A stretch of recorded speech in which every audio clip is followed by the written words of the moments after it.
Olá, aterrorizados! Aqui é Angel Black trazendo mais histórias de terror para vocês. Se por acaso você ainda não é inscrito do canal, se inscreve aí, deixa o gostei, compartilhe esse vídeo com mais pessoas que gostam desse conteúdo. Vá lá no sininho das notificações, na opção todas, clique lá e sempre que houver um conteúdo novo postado por mim na plataforma, rapidinho você será notificado. E se por um acaso você não gostar, compartilhe com o inimigo, se vinga dele e passa reto.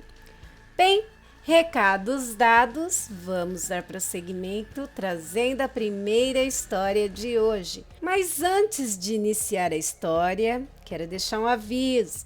Se você é sensível a algum tipo de assunto assim meio que delicado sobre violência, e se isso te ativa algum tipo de gatilho, recomendo que não continue vendo o vídeo.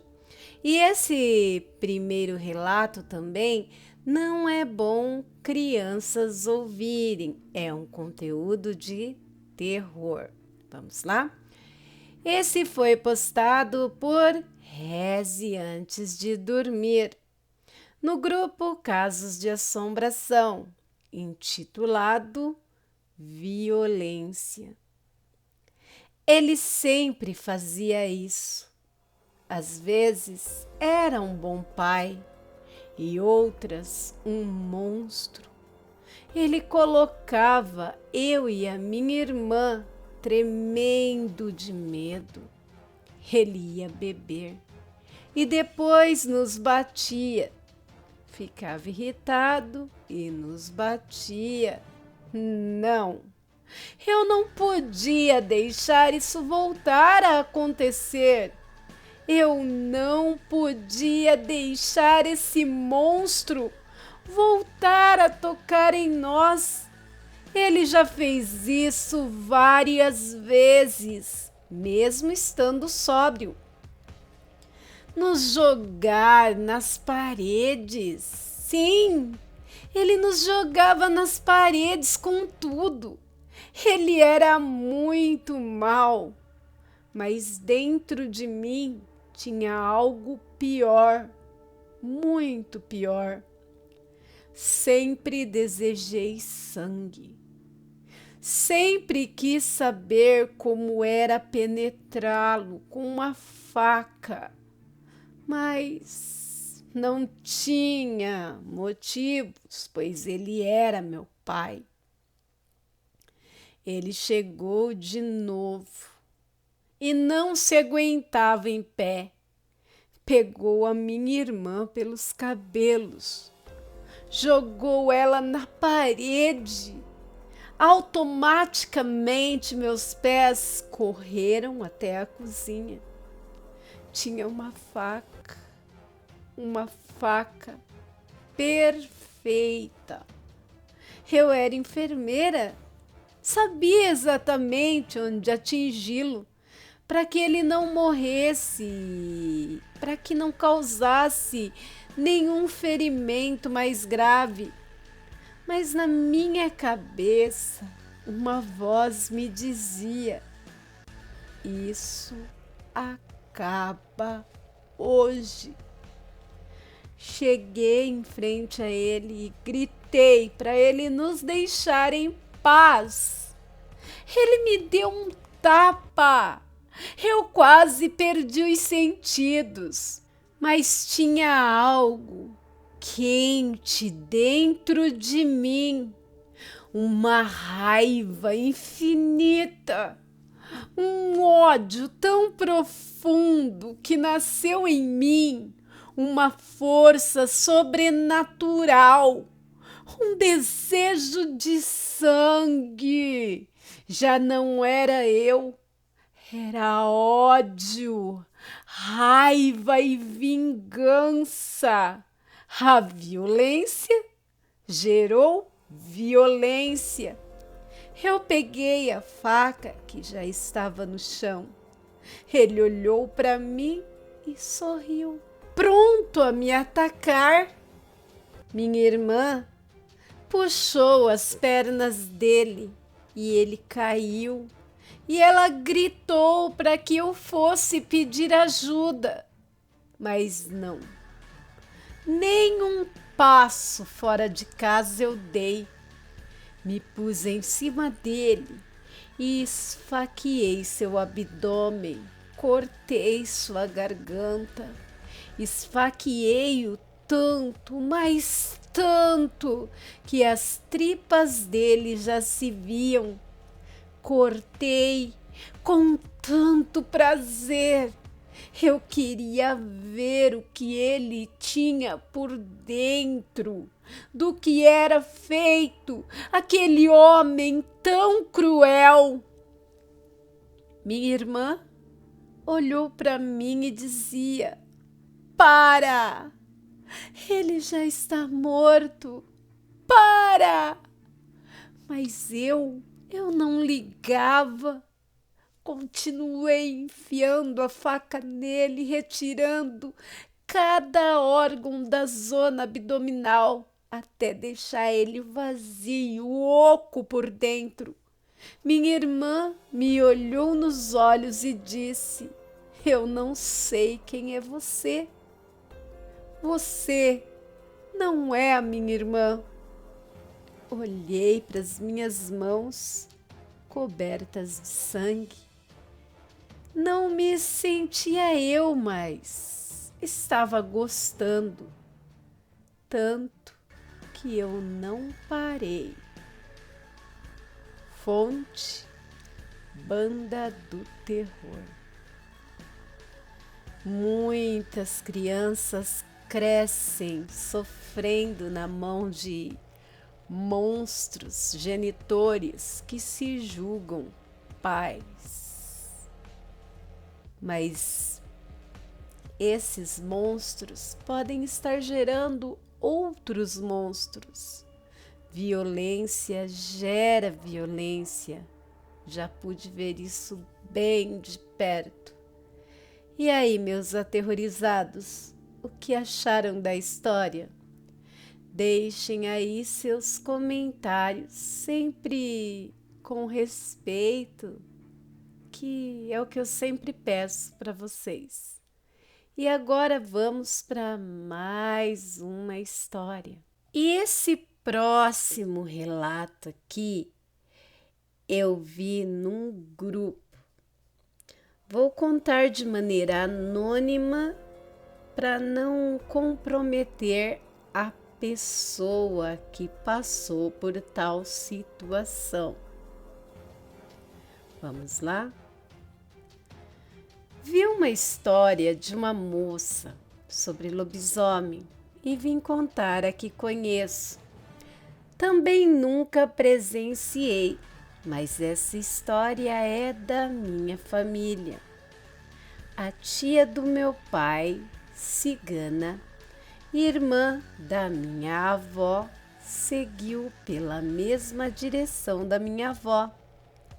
Largou suas origens por se apaixonar e, como a minha avó, teve algumas maldições na sua geração concluída.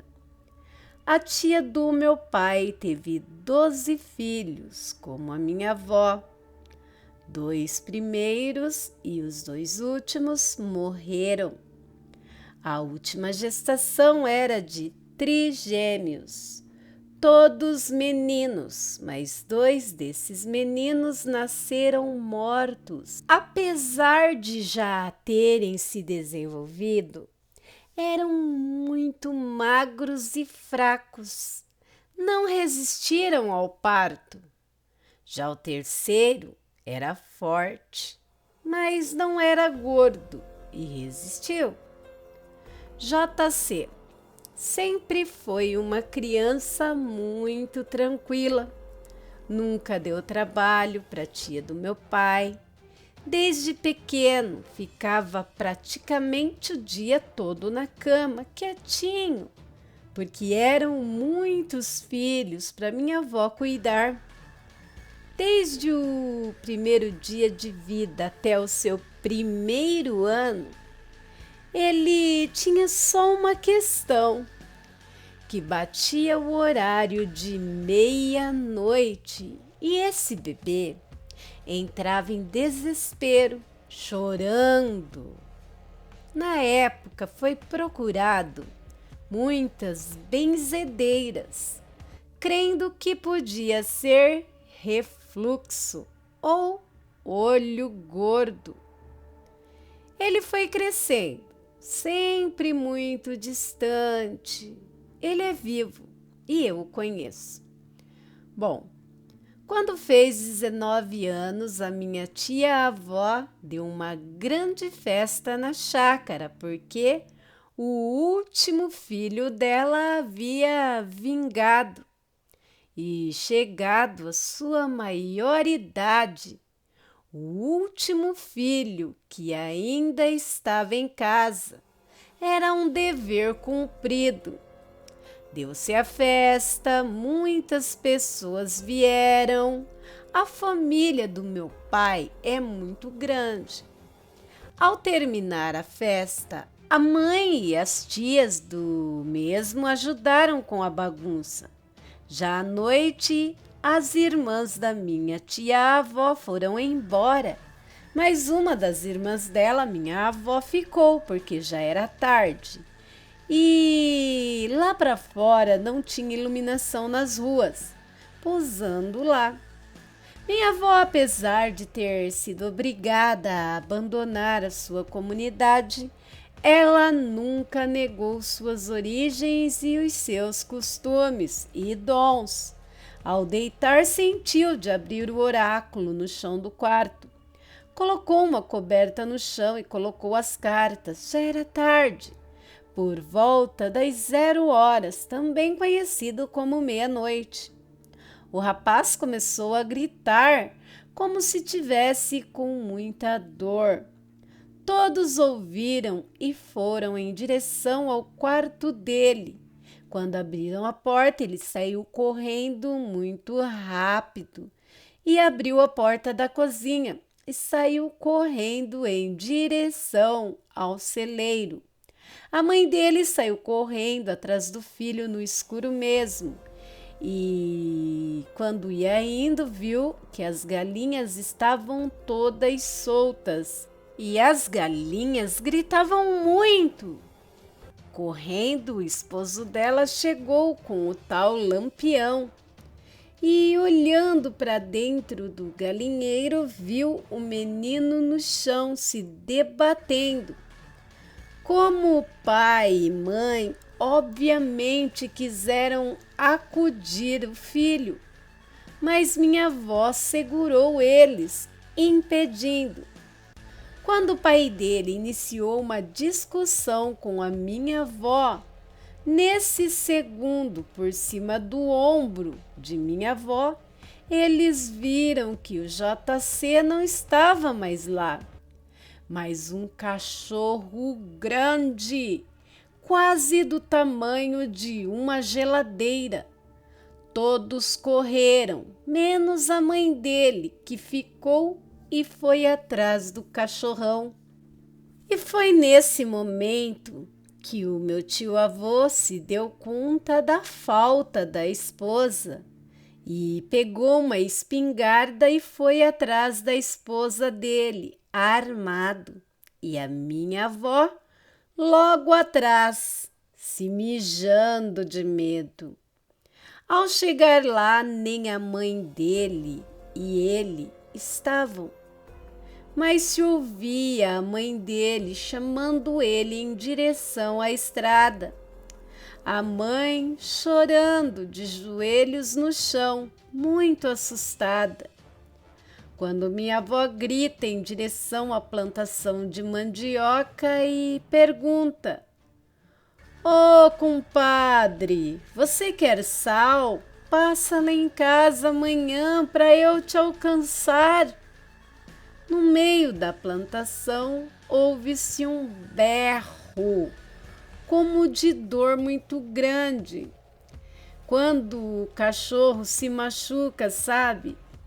E meu tio-avô começou a atirar em direção à plantação. quando algo muito rápido passou correndo pela rua rugindo.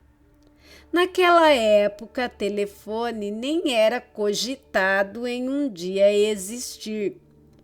Tudo era por cartas. Então, não tendo mais o que fazer para achar o rapaz, e de madrugada, né? Todos foram para dentro de casa esperar o menino, na esperança que ainda estivesse vivo. Mas a mãe do mesmo chamou a minha avó na cozinha e perguntou: minha irmã, por que ofertou ao lobo sal? Eu nem quero saber quem é esse povo. O que me importa é que meu filho está nas ruas a essas horas. Quando ela começa a ficar vermelha e pergunta se minha avó achava que fosse ele. Pela manhã, o velho adormeceu, mas as duas ficaram acordadas. Às 6 da manhã bateram na porta e as duas correram, achando que seria notícias de que encontraram o mesmo, ele ou o corpo dele. Quando ela abre a porta, todo sujo, com o peito do pé sangrando muito e mancando, cotovelo parecendo que tinha sido lixado até ficar em carne viva, com um olhar sério olha para minha avó e diz: vim buscar o sal que me ofertou e caiu ali mesmo, dormindo. Nessa hora, o meu tio-avô já tinha acordado e estava perplexo. Colocou o guri, ou melhor dizendo, né, o rapazote na cama e minha avó e sua irmã correram para cuidar do pé dele, porque o chão era puro sangue.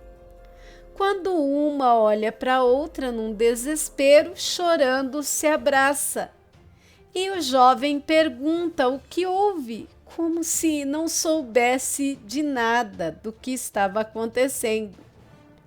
Eu sei dessa situação porque, além da família contar, a cidade, os mais velhos de lá, a cidade tal, né? Os mais velhos que moram lá também repassam essa história do primo do meu pai. Realmente interessante, esse relato é bem interiorzão mesmo e bem dos antigos, né, aterrorizados. Vimos aqui que esse pobre jovem com apenas 19 anos na época, no início da vida, era um lobisomem de maldição, pelo que tudo indica. Mas ele, né, graças a Deus, não atacou o pai, nem a mãe, nem os avós.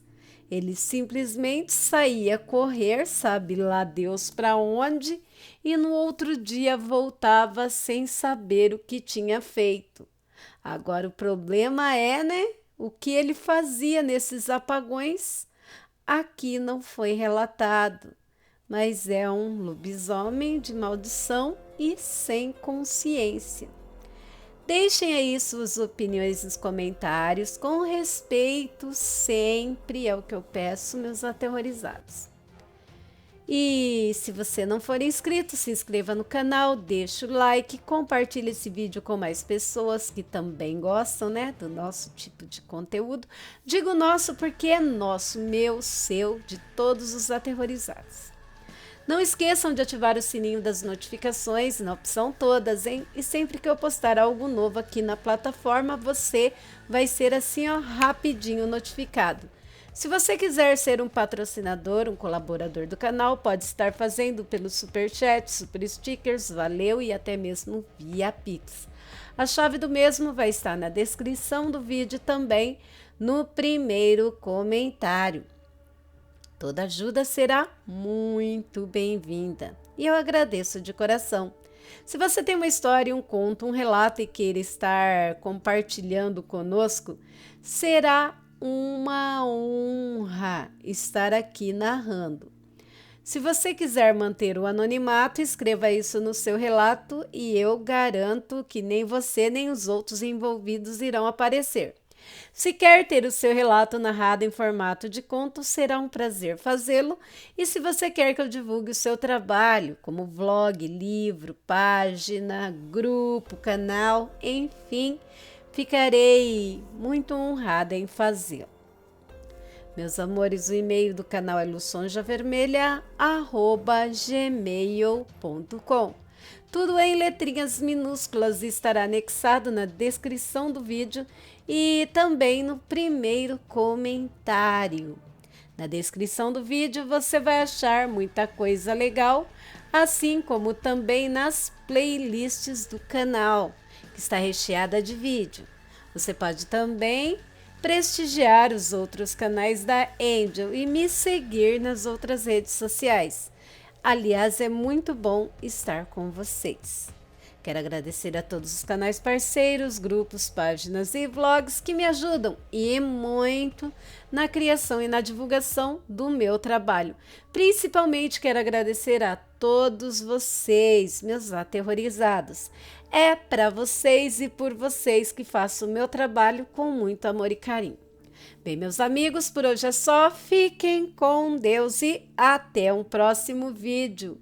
Amo vocês demais. Fui!